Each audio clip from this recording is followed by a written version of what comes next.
예, 4주 2차 공부합시다. 우리가 4주차는 자유글쓰기와 관련돼서 내가 썼던 칼럼 뭘 읽으면서 이야기를 진행하고 있죠. 그러니까 여러분에게 이제 4주차에 자유글쓰기 과제를 내는 데 있어서 하나의 참고가 될 수 있도록 이제 뭐 주제, 그러니까 무엇에 대해 쓸 것인가를 이렇게 이제 보여주는 거죠. 그러니까 이 내가 그 뭐 심령의 문학 프리즘이라고 하는 코너에 교수신문에 이제 칼럼을 게재하면서 늘 무엇에 대해 쓸 것인가를 고민할 거 아니에요. 그러니까 우리 사회의 다양한 어떤 일들에 대해서 이제 문학 작품의 어떤 연결해서 문학을 통해서 이제 세계를 읽어낸다 뭐 이런 거니까 다양한 어떤 일들 사건들이 많지요, 일어나는 게. 근데 이제 한 달에 두 번 세 번 칼럼을 쓰는데 그 중에서 이제 취사 선택을 할 거 아니에요. 그러면 그것은 뭡니까?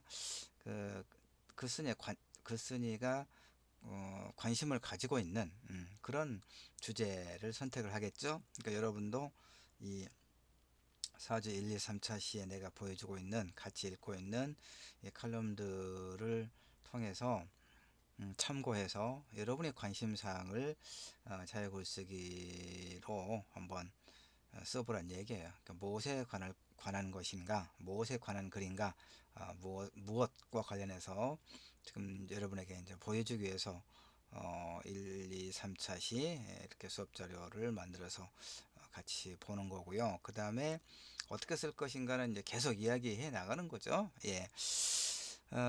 우리 이번 학기에 2021학년도 1학기 성찰과 소통을 위한 글쓰기 우리 분반은 모두가 국문과 학생들로 이루어져 있었어요, 보니까. 그래서 이제 우리 국문과 학생들은 글쓰기를 잘 합니까? 예, 자신 있는 거죠? 예, 좋습니다. 4주 2차 시 봅시다. 이 제목은 이제 조영남의 화투와 고우의 구두로 제목을 잡았습니다. 본래 이제 그 칼럼의 제목은 이루어진 않았어요. 그러니까 내용은 같은데 제목을 조금 더 나중에 이제 컬럼을 싣고 난 다음에 이 제목을 했으면 조금 더 이렇게 사람들의 독자들의 흥미를 끌 수 있었을 법하다는 생각이 좀 들었어요. 그러니까 제목을 고르는 것도 이제 굉장히 중요한데, 결국 이 글에서 이야기하려고 한 것은 예술이란 과연 뭔가, 이것과 관련된 하나의 사유죠. 자, 한번 볼까요? 이문열 작가는 상당히 이제 평가가 좀 많이 엇갈리는 그 사람이에요. 자기 아버지가 하여튼 이문열 선생은 소설을 아주 잘 쓰는 사람이죠. 교양 소설. 근데 이제 이문열 그 선생은 자신의 아버지가 월북을 했기 때문에 한국 사회에서 그 연좌제 때문에, 지금은 연좌제가 이제 사라졌지만 뭐 예전에는 그 전두환 때까지는 있었어요. 그래서 그 한국 사회에서 제대로 된 그 삶이 가능하지가 않았죠. 그래서 뭐 젊었을 때 그 방황도 하고, 그래서 학교를 다니다 말고 나중에 또 검정고시를 치러서 서울대 국어교육과를 들어갔어요. 공부를 열심히 잘했겠죠. 근데 또 그 교사 임용이 안 돼요. 교원 임용이 연좌제 때문에. 그래서 그것도 또 그만두고 그랬던 거죠. 그래서 뭔가 할 것이 지금 먹고 살 것이 없는 거예요. 그래서 이 사람은 작가가 되는 것은 문제가 없구나, 어떤 그 연좌제로 인해서. 그래서 이제 작가가 되기로 결심을 하고 엄청나게 많은 양의 그 고전들을 읽었던 모양이에요. 읽었다 그래요, 본인이. 그래서 그 예전에 이제 작품의 밀도가 아주 좋습니다. 깊이가 있고 문장도 그렇고 아주 좋은, 나도 그 소설이 많이 있는데 임일 선생. 근데 이제 90년대 중후반인가 그 선택이라고 하는 장편 소설을 펴내면서 그 자신이 가지고 있는 그 이제 이문열 선생은 뭐 영남 그 유림의 후예라고 하는 그런 어떤 자부심, 그리고 바로 그런 것과 연결된 어떤 그 완고한 어떤 가부장제의 그런 어떤 그 남성 중심주의적 사고, 이런 게 좀 많은 사람이죠. 정치적으로도 굉장히 좀 보수적이고, 예, 그러니까 자신이 그 아버지가 공산주의자에서 월복을 해버리고 난 이후에 이제 남겨진 그 살아야 되잖아요. 근데 살아야 되는데 그 아버지의 그런 어떤 그림자로 인해서 자신이 제대로 살아갈 수가 없는 이런 환경, 이런 환경에서 이제 여러 대응이 있을 수 있겠죠, 각자. 근데 이문열 선생은 이 체제 내에서 자신이 어떻게 살아갈 것인가를 이제 고민하다 보니까 그런 어떤 보수적인 체제에 이제 체제에 순응하는 뭐 그런 사고가 생겼는지는 모르겠어요. 어쨌든 어 이제 그 90년대 중반에 나온 펴낸 선택이라고 하는 그 소설 이후로 소설을 쓰지 못하죠. 그 세계관이 이제 그 변화하는 어떤 흐름 속에서 받아들여지지 않았기 때문에 그랬을 거예요.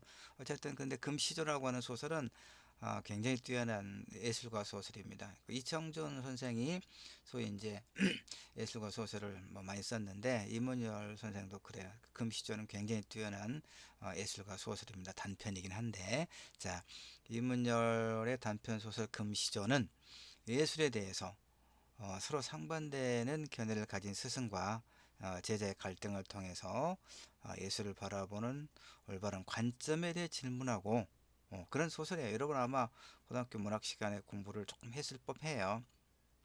질문하고 진정한 예술을 창조하기 위해 거쳐야 하는 치열한 자기 부정의 정신을 형상화한 그런 작품이에요. 금시조가.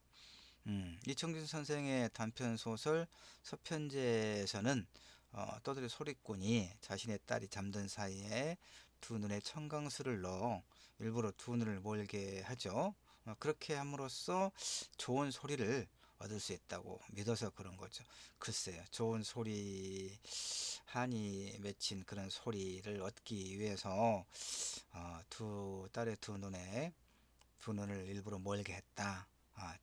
참 어려운 일입니다. 판단하기가. 어쨌든 이 두 소설은 이제 금시조, 이문열의 금시조와 이청준의 서편제는 둘 다 시장에 내다팔 상품으로서의 예술, 그러니까 기교가 아니라 예술가의 치열한 정신이 보다 소중한 가치다. 이걸 이제 역설하고 있는 그런 작품이죠. 어떻습니까? 여러분은 국문과 글쓰기 우리 분반은 국문과 친구들이니까 이 이제 작가의 길로도 이렇게 이제 그런 자신의 삶을 만들어 가고자 하는 그런 친구들도 아마 많이 있을 거라고 봐요. 그런데 이게 참 어려운 문제입니다. 그 예술가의 치열한 정신.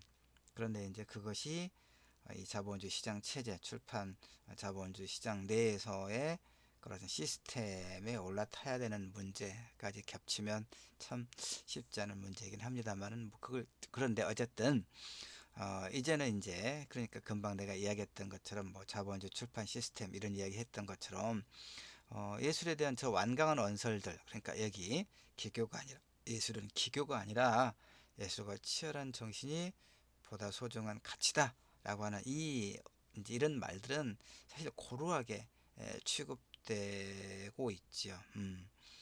그 이제 이게 뭐 유튜브에 올라가는 수업 자료고 그래서 이제 그 뭐 실명은 피하고 작품명은 피하고 그러겠습니다만은 그래야 되겠지만 굉장히 유명한 그 청소년 소설, 청소년 동화가 있습니다. 그런데 그 동화는 물론 처음에는 작가의 창작품이었죠. 그런데 시장에서 이제 상당한 반응이 있으니까 그 출판사 기획팀에서 그 소설 그 동화를 그야말로 시장에서 요구하는 그런 어떤 그 취향이랄까 뭐 이런 것에 맞게 전면적으로 개작을 했다. 뭐 이렇게 알려져 있어요. 굉장히 많이 팔리고 뭐 애니메이션으로도 제작된 그런 동화가 있거든요. 그러면 그 동화는 그러면 그 작가의 이제 창작품인가 순수한 그 작가의 창작품인가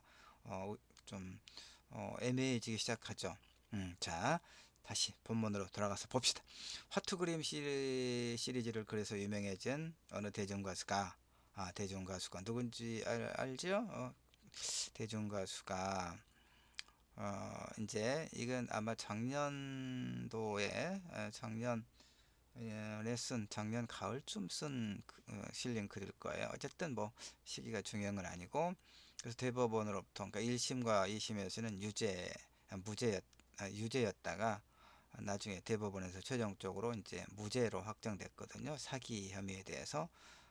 이제 이 사건을 통해서 과연 예술은 무엇인가를 우리가 이제 생각해 볼 수가 있다는 얘기죠. 이게 조영남이 조영남이라고 이름을 이야기했군요. 이런. 예, 예. 난 누구를 이제 비난하기 위해서가 아니라 그 공공성 수업에 우리 대학의 수업 자료 중에 하나로 예술이란 무엇인가를 생각해 보기 위한 자료니까 나를 고소하지 말기를 바랍니다. 예, 하여튼 예술은 무엇인가 잘 만들었어요. 아니 잘 그렸어요. 참 독특하죠. 그 생각이 화투 그냥 우리는 화투를 치기만 하는데 화투를 또 창세기로 연결해서 하여튼 뭐 이렇게 자 조영남의 그림 중에 일부입니다. 그 다음에 이제 여기 그 보면 좀 이따 이야기하죠. 그 최종 판결 후에 이제 대법원에서 그 뭐가 판결이 됐습니까? 그러니까 그 사기 혐의는 무죄다 이런 얘기죠. 이걸 이제 구분을 잘해야 돼요. 그러니까 대법원에서 판단하기를 이제 이건 이제 그 일테면 아이디어는 이 이제 조영남이 아이디어를 냈는데 이제 실제로 그림은 다른 대작 작가가 그렸다는 거죠. 한 편에 뭐 200만 원씩인가 받고 그러니까 나중에 이제 근데 이제 이름은 조영남의 이름으로 이렇게 이제 그 낙관이 찍히고 팔리고 그랬을 거 아니에요. 그러니까 조영남의 그림이다. 조영남이 그린 그림이다. 이제 그렇게 믿고 사갔겠죠. 이 그림들을. 근데 나중에 이제 뭐 그 아마 대작 작가가 이제 뭐 여러 가지 불만이 있어서 이해관계가 다를 수 있으니까 이제 뭐 공개해서 그래 문제가 됐겠지만 그래서 이것은 이제 그 실제로는 조영남이 그린 게 아니고 대작 작가가 따로 있다. 이제 이렇게 되니까 그러면 이제 이 조영남이 그린 그림으로 알고 이 그림을 샀던 사람들이 이제 사기다라고 이제 뭐 고소고발을 해서 이제 그 법정에 선 거예요. 근데 최종적으로 대법원에서는 사기는 아니다라고 그 사기 혐의가 무죄로 확정된 거예요. 그러니까 대법원에서 이제 이 그림이 이 그림의 문제 그러니까 이를테면 뭐 예술성이나 창조성이나 이런 걸 판단한 게 아니에요. 조영남이 그러니까 사기 혐의가 적용되기 위해서는 기망 일단 사람을 속일 이제 의도가 좀 중요하게 되는 모양이에요 법적으로. 근데 그럴 의도는 아니었다 뭐 이런 거거든요. 근데 이제 조영남으로서는 이 대법원의 그 판결까지 나오기는 몇 년 걸렸던 모양이에요. 그러니까 상당히 이제 마음고생도 하고 이제 그 변호사 비용도 뭐 치르고 또 그다음에 이제 일각의 비판도 받고 그러니까 조영남 자신으로서는 상당히 이제 괴로웠겠죠. 그러니까 대법원에서 이제 무죄 확정 판결을 받고 나니까 상당히 이제 그 언론 인터뷰도 뭐 있었고 그래서 언론 인터뷰 내용을 보니까 굉장히 이제 환호작약했어요. 그러면서 미대를 다니지 않아도 일정한 재능과 꾸준한 노력으로 좋은 작가가 될 수 있다. 그 말은 나도 그 뭐 동의해요. 미대를 다니지 않아도 일정한 재능과 또 꾸준한 노력으로 좋은 작가가 될 수 있어야 되겠죠. 그러나 이제 그 너무 이제 그 대법원 무죄 확정이 되니까 너무 이제 기분이 좋아서 그랬는지 모르겠지만 좀 그 어긋난 내가 봤을 때 일테면 조수를 두는 건 뭐 문제거리가 안 돼요. 당연하지 바쁜 화가가 잘 나가는 팝아트 화가가 화투짝을 어떻게 일일이 그려요. 이렇게 말할 땐 정말 난 말문이 막혔어요. 이건 예술에 대한 모독이다 라고 나는 생각해요. 그러니까 이제 조영남의 말에 의하면 뭐 한국의 다른 나라는 내가 모르겠고 한국의 경우에 이런 그림들을 그릴 때 그 본래 작가가 다 처음부터 끝까지 그리는 건 아니고 뭐 아이디어나 밑그림 정도 그려주고 대작 작가가 많이 그린다 이렇게 이제 그 사람은 자신의 그 이런 행위를 이제 나름대로 이제 변명하고 그랬거든요. 그랬는지 그러는지 어쩐지는 내가 잘 모르겠어요 실제로. 그러나 무죄 판결을 받고 난 다음에 이런 식으로 이야기하는 것은 이건 좀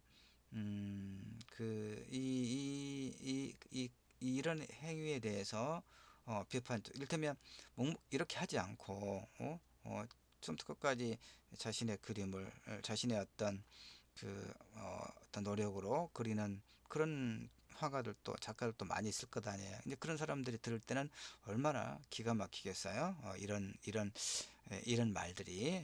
그래서 나도 정말 어이가 없었어요. 지금 이제 이뭐 수업 자료고 유튜브에 올라가고 그러니까 더 이상 심한 말을 하지 않겠는데 속으로는 정말 심한 생각이 좀 들었어요. 그래서 이제 이 글을 쓴 거예요. 음. 자, 이 그림을 이제 고흐가 그린 구두라고 하는 그림입니다. 자, 여기도 이제 논란이 좀 있었어요. 봅시다. 19세기 후반에 반 고흐가 그린 구두 그림에 대한 철학자들의 논쟁이 있습니다. 검누른 바탕에 달랑 노인, 신을 대로 신어서 너덜너덜하게 망가진 그런 이런 그 검정구두 한 짝에 대해서 하이데거는 굉장히 유명한 철학자죠. 하이데거는 생애 철학자라고 하이데거는 구두 그 자체보다도 생활과 고난의 모든 것을 말해주는 저 한 장의 그림이 농민들의 본질에 있어 구두가 무엇인가를 보여주는 것이다. 그러니까 쉽게 말해서 이게 이제 고흐의 구두는 아니다. 고흐의 구두가 아니고 뭐 이제 그러니까 고흐가 그린 구두 그림인데 이 구두가 당대의 농민들이 신은 구두는 아니다. 이런 얘기죠. 당대 농민들은 이런 이제 가죽 구두를 신을 여건이 안 됐다거나 그러니까 이것은 고흐의 관념의 소산이지 실제 당대 농민들이 신었던 농민들의 삶을 반영하는 건 아니다. 이런 이제 이 그림에 대한 어떤 일각의 비판이 있었거든요. 그랬을 때 하이데거가 이렇게 이제 일정하게 옹호를 한 거예요. 그 자체가 중요한 게 아니라 구두가 고흐의 관념으로 그려졌던 당대 농민들의 구두든 아니든 그게 중요한 게 아니라 이 그림을 통해서 그 당대를 살았던 농민들의 그 생활의 고난을 보여줄 수 있으면 충분하다. 뭐 이렇게 알겠죠? 무슨 얘기인지. 미국의 저명한 예술사학자 샤피르는 또 뭐라고 이야기했냐면 그러니까 이 사람은 이제 아까 내가 미리 설명했던 이 고흐의 그 이 구두에 대한 어떤 그 비판적인 이제 관점을 갖고 있던 사람이에요. 이 저명한 예술사학자 샤피르가 실증적인 역사적 배경을 고려하건대 곧 네덜란드의 농토는 습지가 많기 때문에 당시 농부들은 금방 접게 될 구두를 신을 수가 없었다. 그래서 남학신을 신었다. 고흐가 그린 그림의 소재가 가죽이니까 그건 농부의 구두일 수 없다.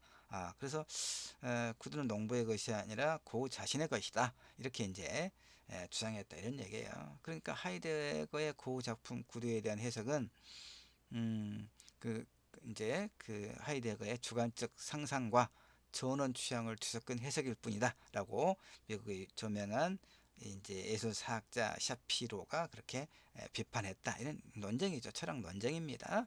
자, 그래서 이번 대법원 판결은 비유컨대 그 조영남의 구두 그림에 사기 혐의가 없다, 무죄다라고 한 판결은 비유해 보자. 이제 이 그림 비유를 해서 보자면 고의 구두 그림 속 구두의 주인이 누구인가 하는 객관적 사실이 작품의 감상과 해석에 영향을 미칠 수 있다. 내가 지금 잘 썼나 모르겠네. 그렇습니까? 뭔가 좀 이상한 느낌이 들어. 좀 더 봅시다. 하트 그림에 대한 아이디어를 내고 그의 책임하에 그림이 완성되었다면 그림 속 화투는 조영남의 것이다. 그러니까 작품의 완성에 대작 작가, 대작 화가의 기여가 컸다 하더라도 그것을 사기로 볼 것은 없다. 뭐 이렇게 이제 판정을 그 대법원에서 판결을 내렸거든요. 그러니까 다시 고의 구두 속 그림 이 구두의 주인이 고인가 농부인가 아, 이런 사실이 작품의 감상 해석에 영향을 미칠 수 있다. 요건 내가 좀 뭔가 적절하게 잘 쓴 것 같지는 않아요. 구두의 주인이 누구인가 하는 그 사실이 작품의 감상 해석에 영향을 미칠 수 있다. 그러니까 그러긴 하죠. 이 지금 이 하이데거와 샤피로의 이 논쟁, 그러니까 구두의 주인이 고우냐 농민이냐, 이런 이제 이런 그 사실에 따라서 이 그림에 대한 감상과 해석에 영향을 미칠 수는 있겠죠. 요거 자체는 맞아요. 그러면 이제 이것은 이 화투 그림은 어떤 거 봅시다. 자, 화투 그림은 대법원의 판결은 이제 이 화투 그림은 이 화투는 조영남의 화투다 이 말이거든요. 조영남 화투다. 근데 이제 사기 혐의로 고소고발했던 사람들은 이건 그 조영남이 그린 그림이 아니다. 요 얘기 있잖아요. 그러니까 다시 봅시다 여기를. 좀 애매하게 내가 써놨던 것 같아. 구두 그림 속 구두의 주인이 누구인가? 몰라, 헷갈려 죽겠네 갑자기. 예, 여러분이 판단해 보세요. 또 여러분한테 미뤄버렸어. 자, 그래서 넘어갑시다. 자, 예술이란 무엇인가에 대해서 확정적으로 답하기는 좀 어려워요. 다만 인간 정신의 산물이죠. 그것도 이제 창조적인 행위 이렇게 이제 이야기하는 거예요. 그렇죠? 그러니까 그 어떤 것인가를, 그러니까 이런 그림들이, 그러니까 여기 고우의, 이 고우가 그린 이제 구두라는 제목의 그림인데, 이런 구두가 사실 흔하겠죠.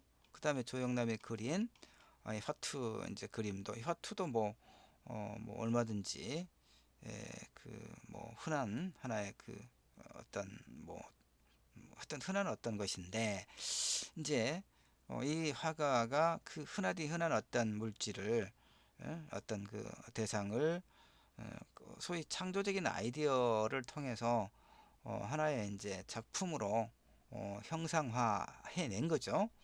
그랬을 때 이제 이 그림은 단순한 화투 그림이 아니고, 화투라고 하는 이 어떤 그 대상, 물질로부터 무언가 새로운 의미를 만들어냈을 때 하나의 작품이라고 우리가 말할 수가 있는 거죠. 이 고우의 구두 역시 그렇죠. 고우의 구두 역시 뭐 낡아 빠진 이제 얼마든지 이를테면 볼 수 있는 그런 구두지만, 고우가 이런 배경 속에서, 이 이제 흙이죠. 이런 배경 속에서 이제 그 진흙 묻은 낡은 이 구두 한 짝은 아니고 한 켤레죠. 이 구두를 그림으로써 어 이제 새로운 의미, 그러니까 이 뭐 농부든 뭐 그다음에 산업 노동자든 간에 이 구두를 신고 오랫동안 일을 해야 했던 그 누군가의 어떤 그 삶의 어떤 노동에 찌들고 충분한 보상을 받지 못한 그런 어떤 누군가의 삶이 응축되어 있다는 그런 어떤 새로운 의미를 이 그림이 이제 갖고 있다라고 우리가 해석할 수 있지 않겠어요? 그랬을 때 각각의 작품은 이제 기존의 이제 이 구두와는 전혀 다른 새로운 의미를 획득하는 것이죠. 그래서 이제 우리가 예술이라는 이름을, 예술 작품이라는 이름을 붙이는 거죠. 음. 그러니까 이제 예술적인 행위에 있어서 창조라고 하는 것이 매우 중요하다 이런 얘기죠. 그러니까 창조란 세상에 전혀 없는 새로운 것을 내놓는 것이라기보다는, 화투나 낡은 구두가 세상에 전혀 없는 새로운 건 아니죠. 근데 기왕의 문화와 예술에 대한 반성을 동반한 일종의 발견이어야 한다. 그렇죠. 새로운 이제 에, 의미를 부여한 일종의 발견이라는 의미는 그러죠. 그래서 이제 결과적으로 이제 그 조영남의 이런 이제 대법원 판결 이후에 환호작약에 대한 일정한 비판이 이제 실려 있긴 합니다. 이 글에 전체적으로 보면. 그래서 그가 인터뷰에 들고 있는 뒷상의 샘이라고 하는 그 남성용 소변기는, 그러니까 이제 조영남은 이제 이런 예를 들면서 자신의 어떤 작품에 대한 그 이제 뭐 옹호를 하고 있어요. 변명도 하고. 그런데 잘못 들었다는 얘기예요. 내가 지금 말하고 있는 것은 이를. 자, 남성용 소변기는 결국은 뒷상이 이거 이제 남성용 소변기를 갖다 딱 해놓고 그 뭐 셈이라고 이름 붙였잖아요. 이것은 변기도 예술 작품이 될 수 있다는 발상의 전환보다는 이제 조영남은 이제 요 얘기를 했는데, 그것보다는 의도는, 뒷상의 의도는 예술 작품을 굳이 만들어야 하는가, 그런 물음 속에서 일상적인 사물이라도 이제 이거였어요. 그 뒷상의 의도는 일상적인 사물이라도 새로운 관점에서 바라본다면 얼마든지 예술 작품이 될 수 있다, 이런 가능성을 제기하는데 더 큰 의의가 있는 거거든요. 그래서 이제 조영남의 말처럼 딴따라가 예술하는 것이 마땅치 않아서 이제, 그러니까 조영남은 이제 딴따라가 그 이제 뭐 음악하는 사람이 이제 다른 그 뭐 미술까지 하고 있는 것에 대한 어떤 질시 때문에 자신을 이제 이렇게 오랫동안 괴롭혔다라고 하는, 이건 아니다, 이런 얘기죠. 그건 아니다. 뭐 그런 사람이 있을 수는 있겠지만, 나는 최소한 나는 그 마땅치 않아서가 아니라 예술에 대한 본질적인 어떤 그 지금 제일 앞에 금시조나 서편저에서 강조했던 것과 같은 예술에 대한 어떤 그 예술가의 어떤 기교가 아니라 예술가의 치열한 정신, 이것이 보다 소중한 가치일 것인데, 이 화투 이 작가는 그러한 그 어떤 생각에 미치지 못하고 있구나, 이런 생각을 해 보았다는 것이죠. 자, 아, 이제 뭐 들여쓰기를 해야 된다거나 뭐 이런 얘기 이제 우리 국문과 친구들이니까 굳이 하지 않겠습니다. 1차 시 때 뭐 그런 얘기를 좀 했던 것 같은데, 일단 2차 시는 여기까지 하고 또 조금 쉬었다가 3차 시로 마저 이야기 자유글쓰기 이야기 하도록 할게요.